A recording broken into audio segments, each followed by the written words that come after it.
All right, this is a quick tutorial on how to switch your DIMO AutoPi device for your DIMO miner from one vehicle to another for a vehicle you own. So this is the current vehicle that we want to install it to, but right now that device that we have is registered to this vehicle.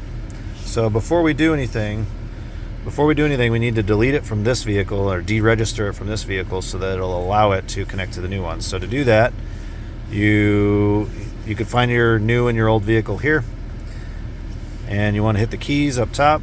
You want to go to connections and you want to say delete, and yes, delete this connection. Now from there it might ask you to connect to your MetaMask. Okay, so after you hit yes, you want to delete it, it's going to ask you to sign a message.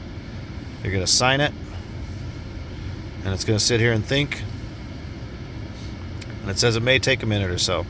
An important note: if your MetaMask app or your DIMO app are not the latest versions, you may have trouble doing this. We had trouble doing this where it wouldn't let you sign, so we updated both apps, and now it seems to be working, so something to keep in mind. Okay, so after about a minute or so, it'll flash onto this screen, and then your the option to delete something will have gone away, and so you'll see now that it says connect. So we want to go back to the vehicle that we want to connect it to, and then you just follow the procedures to connect the vehicle, just like you did the first one.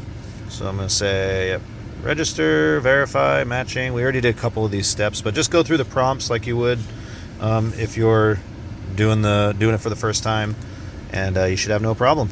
I like to put the phone that you're using to connect like right next to the AutoPi. There's been a handful of times where, yep, it does stuff like that. You just got to keep trying over and over.